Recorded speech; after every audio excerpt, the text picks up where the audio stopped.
Yo, I just wanted to hop on here because I listened to a phenomenal podcast today. I've talked about Dr. Kelly Brogan before. When I was first introduced to Kelly, it was, I would say at least 8 years ago, and I was heavily into nutrition and wellness,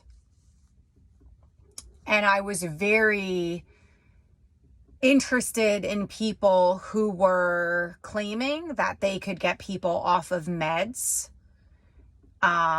Really dismayed by the high amount of prescription drugs being pushed for mental health issues.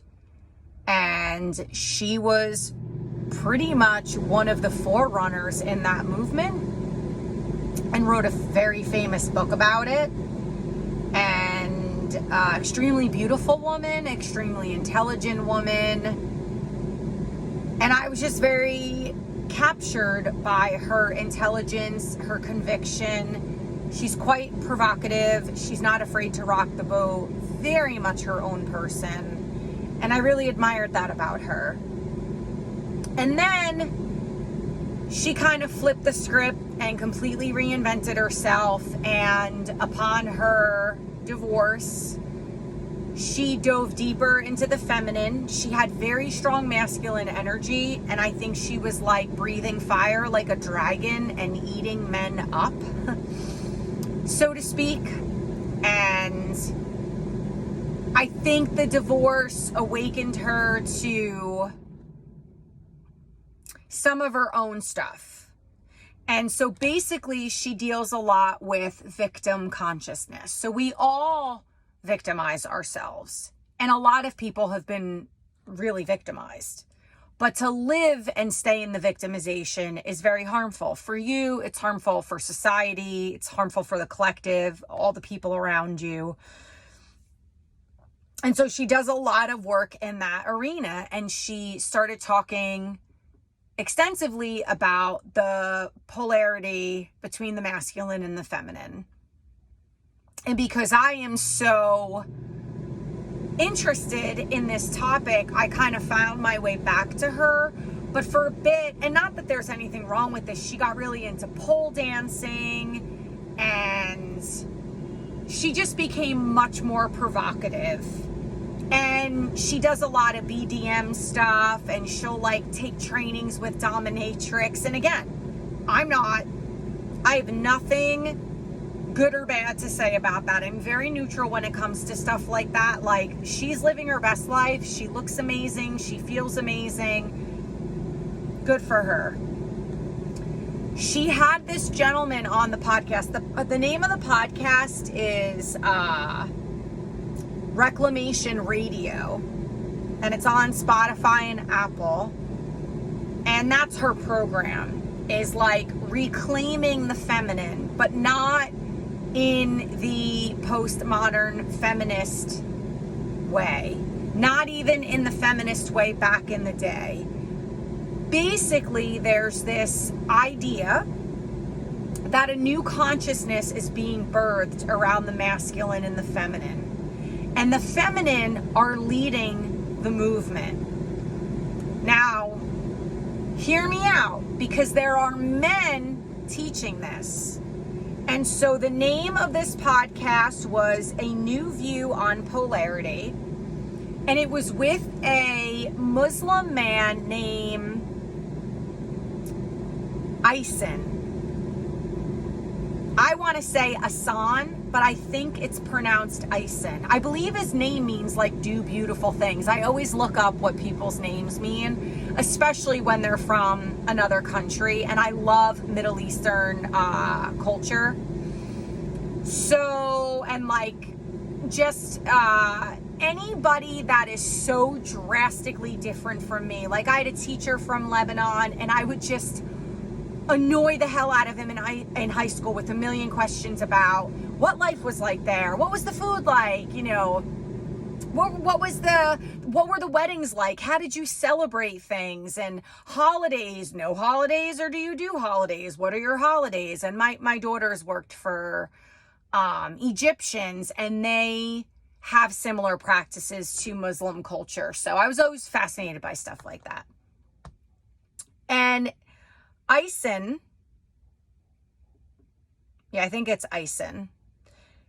He's a beautiful soul. It's my first time listening to him, and now I'm seeing him all over. I cannot find a ton of information on him, but I know him and his wife, they are having a sovereignty summit, and it touches on all the things. And maybe I'll post information. I need to look more into that to see exactly what it entails. I know it has to do with the polarity shift of the feminine and the masculine, but it's more than that. It has to do with like money consciousness and a lot of relational stuff and other very real human things.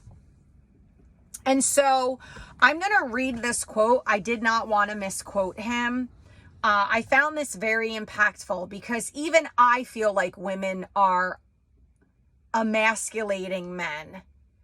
But Asan disagrees, and he does a lot of retreats and trainings for men.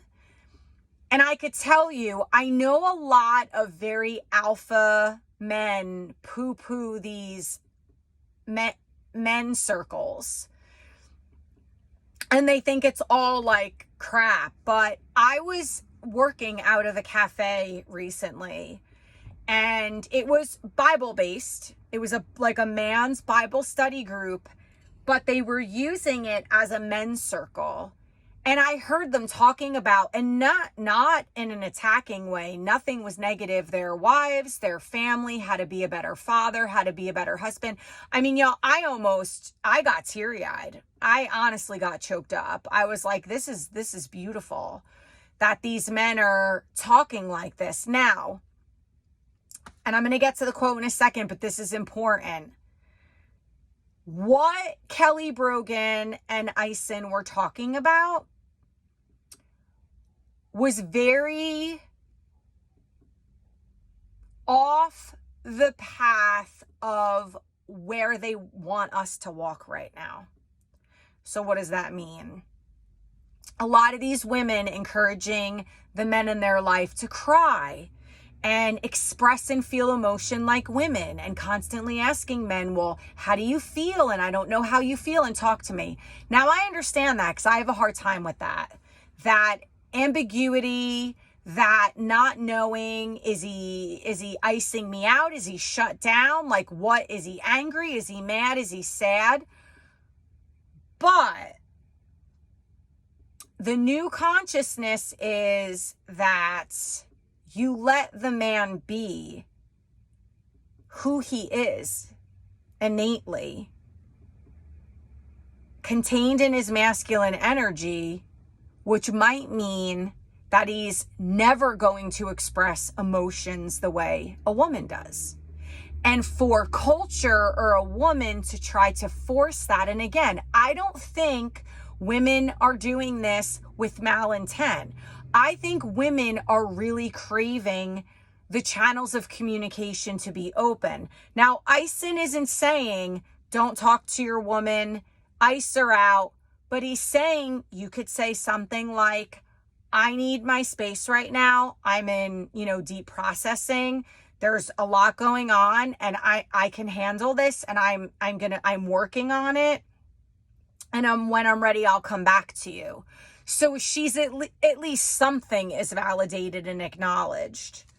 And then Kelly Brogan follows a woman. I'm ordering one of her books. She is, I believe, a therapist. Her name is Laura. Have it written down somewhere. And she basically tells women, you know how like the plant medicine retreats are a big deal right now, like ayahuasca and stuff like that. She's like, women, your husband does not need to go to the plant medicine retreat with you. He doesn't need to take the herbs. He doesn't need to go to couples therapy with you. He needs to do his man thing to move through things in his own way. Leave him alone. Let him be. Zip it, let him be, and go do you. This is interesting because I was married to that. I mean, there was alcoholism and narcissistic abuse and other things, like foolproof 100%. But I had such a non-communicator and such an emotionally immature and inept man. So I want to make the differentiation here. There is a difference between so emotionally shut down that it comes off as emotional abuse or emotional neglect. We're not talking about that. I'm going to go back to the example Ison gave of, hey, I acknowledge that I'm not behaving the way I normally do. I acknowledge that it's bothering you, my partner. I need to move through this in the only way that I know how. Just give me a little bit of space and I'll dial it back in and we'll have a conversation. That's what we're talking about here. So the woman isn't forcing the man to problem solve in the way that the woman problem solves. And I think that's part of what's happening. And I think it is how women are attempting to emasculate men. But this is what Ison, I want to say Ison because it sounds prettier, Ison says about this. He says, no woman can emasculate you. You're emasculated. You've emasculated yourself by seeking your manhood in her. That's powerful. Then he says, we are so powerful that we're creating our own experience of that. Now, here's why I like that and what I'm all about. Putting the responsibility back on yourself. Not in a case of extreme abuse, not in a case of anything too extreme. I'm talking about two normal, healthy adults being in a relationship and being able to say, I know how to take responsibility. I've cultivated enough consciousness and enough self-awareness to hold myself responsible and accountable for my words, my actions. We are vilifying the opposite sex constantly. We're constantly pointing the fingers and we're never going to get anywhere. It's not helping. It's not helping. Well, he does this and men do this and women do this and it's not helping. Even though we can, I feel, safely make certain generalizations, it's just not helping. So other things that they talked about that I really loved was Kelly asked him, she brought up a really valid point that in indigenous culture, still to this day, I believe some of these practices exist in like a Native American culture, which is one of my favorites. They have a vision quest. And they send these young boys out and it's a quest to step into your manhood.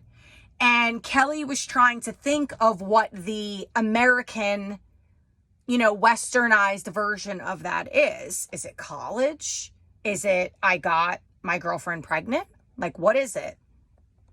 And basically his answer to that was, again, putting it on men.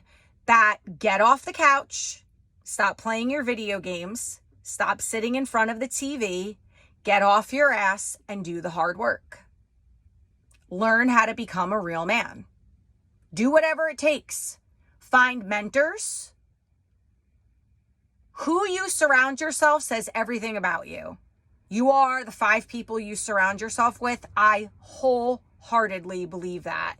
It is why I am alone for a large part of my time on this planet, is I choose to be alone because I am so selective with who I spend my time with. And I would rather be alone than around complete idiots. And a lot of things that I do is extremely forward facing. So I just want to come home and curl in a ball and do my nerdy stuff that I do. Like listen to all these podcasts by very intelligent, wise people. Now, Kelly admits that people like her, and she never uses the word guru. Like most people that think that people like her would think she's a guru, we all know that the guru is within. But because she is considered more of an enlightened, spiritual person and self-proclaimed in what she's saying, I mean, she has her doctoral degree, but she's talking about very esoteric existential thoughts and beliefs and ideas. So it's like, well, who is she? Well, she's got a lot of intellectual and real science-based credentials to back her up. But who is she? She's just a deeply intuitive woman who's taking her life experiences and the experiences of those around her, and she is creating content around it, which is very similar to what I'm doing. And I don't think there's anything inherently wrong with that if you are well-intentioned and believe that you are living your purpose and being very conscientious about what you're putting out there and understanding how it's going to be absorbed in the collective. How are people going to receive this information? Because there is a responsibility that comes with this. That's why, listen, I listened to this guy very briefly because somebody was like, you have to listen to this guy talk. All he did was bash women. I think he was like a psychologist. And all he did was feed the anger and the visceral madness and anger of men throughout the United States. That's all his channel was doing. I was so disheartened. I actually jumped in there at one point and then just got attacked at all ends because, God forbid. But I think that when you surround yourself by people who are holding you to a higher standard that is well outside your comfort zone, that is called growth. And it is painful because so much of your shadow side is expressed. And I mean, all your dark and ugly is going to come out. You would think that it feels so good when people see in you something that you don't see in you. And sometimes it's so wildly uncomfortable, right? It's like, oh God, I don't see that about myself. And now I feel more self-conscious, and now I feel more inept, and now I feel more incapable. So this weird thing starts to happen. But I was listening to this business mentor, and she gave such a wise example of the kind of mentors that you should have in your life. You should have a younger mentor where you're actually more knowledgeable, you're actually more experienced, and they have this fresh, maybe more naive, doughy-eyed perception and perspective of life and the world. That's actually, I learned so much from the younger generations. They have their issues. So does every generation that's ever existed. But I learn a lot. And then she said, have a mentor on your level, and then have that mentor who's all the way up here. And you feel like that person is unreachable and untouchable. But you want that. Deep down inside, that's what you want. So you have to surround yourself with those people. If you are sitting with other men who are ripping women apart, you are stuck in victim consciousness. And all you are doing is perpetuating victim mentality, and you are a part of the problem and not the solution. I bet you were hurt. I bet you got your heartbreak. I bet you feel like you were kicked in the balls. I bet most of the men watching me have felt completely robbed of all of their income from women in a divorce. And let me tell you something, that was not me. I got totally screwed in the divorce agreement. He got everything. I got piddly diddly per month for 2 children, and I was responsible for college, extracurricular activities their whole life, Medical, dental, everything, you name it. I was financially responsible for all that. So guess what? You and I have more in common. I don't have testicles, but I got raped financially, pretty much, which is hilarious that he feels that way. Because anytime the girls went to him for money, to this day, he says, no, go ask your mother, which is hilarious because my oldest is going to be 24 in 4 days, and my baby's going to be 23 in October. They're like not young, naive, stupid kids. They see right through him. They see it all. So they don't even ask anymore because they know what the answer is going to be. But I did not have a situation where I was just taking money. I've heard the horror stories of women living off of all this alimony and all this child support and not working. I've never worked less than 2 to 3 jobs ever, literally, since I've been 17 years old. Never mind after I got divorced. All I did was run myself into the ground because I had a lot of responsibility. I had a lot on my plate. My kids were the most important thing to me. Was there resentment? Of course there was. Was there anger? Yeah. Did I want somebody to swoop in and rescue me? Fuck yeah, at some points. I was like, this is shit. And totally taken out of my feminine energy for a long time because I didn't have a choice. My girls would give me Father's Day cards and wish me happy Father's Day because they're like, you're like the mom and the dad. You do everything. It was hard. It was a lot of work. But I can still sit here and say, there are really good men out there. My ex-husband was a shit, but they're all not going to be like that. There's a difference between being single because you've made yourself unwanted and unlovable, and we do that. When we are hurt and our hearts are so burdened, we do really crazy shit in the throes of trauma.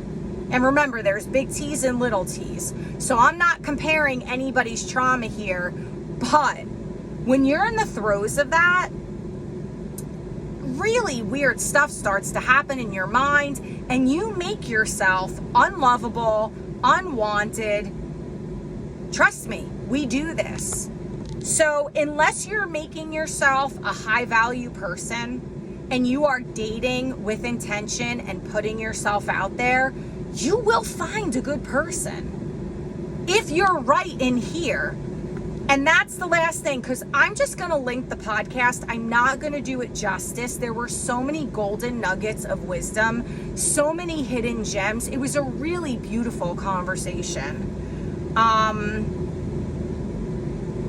But he talked about men pushing themselves, getting off the couch, becoming a better man. He gave tips for single women, which is interesting because it's all the things that I've been doing. I don't know how many women are listening to me now, but I think this is really important. Stop seeking. Stop seeking out love. Stop seeking out the partner. The partner, the love, the relationship will come to you. Make yourself valuable. Do the things that you love. Continue to live your life and nurture yourself. And it will all follow. So I am single on purpose. And the Angry Therapist talks about that all the time. And that's really his name, the Angry Therapist. He's out in, I think, California. He has a great YouTube channel, and his Instagram has pretty good content. And that was his book. That's how he got famous, Single on Purpose. Or How Not to Be So Fucking Angry, or something like that was like another book. But when you're single on purpose, it's not that you don't want love. I don't feel like I need to effort it. I'm going to have to effort the partnership and the relationship, and you make time for what's important to you. So if you want love, and I do, and that love is brought to me, I'm an ass if I push it away, and some people do because they don't feel worthy, but I know I'm worthy. So I'm going to nurture that when it comes to me. But I am not going to actively seek out love on forums that are absolutely poisoned with people's trauma and unhealed wounds and visceral anger, and that's all those dating apps. That's all I ever found. I should write a book, y'all. I'm going to do a video and tell you guys, especially the men, you got to hear my dating stories because they're pretty hilarious. Yeah, it's brutal out there. But so for women, he feels that seeking actually equals lack. And it's more like scarcity mindset. And so just live your life, do the things that light you up, which I pretty much do. And that's always my advice to a man or a woman. If you don't want to be on the dating apps like me and you're hoping to meet somebody organically, just go live your life. Do the things that you love. You know, Asan said one other profound thing. I'm not a drinker. I will take my hiking groups to a brewery after a hike. I will go to a brewery or a winery to listen to music. But if you're someone that's just sitting in a bar, I really do feel like the energetics of that are specific. And if you're meeting somebody drinking and then you're both drinkers and your relationship is based around alcohol, I'm not saying that's always the case when you meet somebody in an atmosphere with a lot of alcohol, but I would just caution you slightly around that and not make your relationship alcohol based, because that becomes a problem, especially if one of those people decides to become sober. So he did talk about the initiation, and he was saying that, you know, American men need to self-initiate. And I kind of concur with that. I think it really is up to men to stop complaining, stop pointing the finger, get up and get busy. Get busy getting fit, get busy getting healthy, get busy getting well. There is way too much free content out there that is the blessing of social media and YouTube, of men helping lift other men up. And that is the most important thing that they talked about. He said that men want to rest their peace in a woman, but they cannot rest their manhood in a woman to the point where they're looking for a mommy or a therapist. It is not the woman's job to foster your pain or your unhealed wounds or your trauma. It is very taxing on a woman. It takes her out of her femininity. It is very attractive. And in the beginning, because we're such innate nurturers and we're so compassionate and we love you so much, we want to fix it for you. We want to take it away. We want to make it better. You're going to be turned off by it. We get turned off by it. We're going to exhaust each other. Fix your shit. Turn to other men, which is why he does the retreats and these trainings for men. Because when men gather with other men, that is tribal. It is in your DNA to look to other men to lift you up. Not the fucking idiot half crocked at the bar every night come 6 o'clock after work because he can't handle his life. God bless that guy, and I wish him the best, and he's in my thoughts and prayers. However, you have to surround yourself with high value men. You have to surround yourself with high quality people. Isan also said, which I thought was extremely beautiful, there's a difference between surrendering to your man, your husband, or your partner, and submitting. And he talks about a woman surrendering. And this was something Dr. Kelly Brogan has struggled with. And I struggle with it because I've been in so many power dynamics where there's competition between the man and the woman, or one-upmanship in this weird way, like dating as a sport, or just a power dynamic of control and manipulation and deceit. That's not healthy. That's not what he's talking about. And what he said was, in the Bible, there's a lot of talk about women submitting to men. So this is for a lot of Christians, because I am in more of the Bible Belt. It's not about submitting, it's about surrendering. The only way a woman is going to surrender to the man and look at him as the leader is if she respects him, she feels safe, and she trusts him. So if women are pushing back against men, they do not trust you, they do not respect you, and they do not feel safe. He also talks about how men and women exchange roles. You can both be leaders, and you can both lead in the areas of your strength. And the last thing he said, which is the most powerful, is in actuality, women are not surrendering to men and men are not surrendering to women. You surrender to God and you put the power in God. That God is overseeing the dynamic. Now, that is going to piss people off who are atheists or don't believe in God. And I totally get it. I totally get it. You have to remember his cultural orientation. I personally believe in God. I'm personally a person who prays. I don't actively go to church. That's something that I still debate on getting back to. There's very real reasons why I moved away from certain religious concepts and ideologies, but I love me a church empty with incense and stained glass and church music playing, because I had a lot of family members that were choir. They sang in the choir, and it just brings me back to a time that makes me feel comforted, because that's all wrapped up in my mom, and she passed away a long time ago, but so it's comforting to me. But really, you're surrendering to God, to the grace of God, to the love of God. So I hope that some of this gives a different lens of what we're talking about here.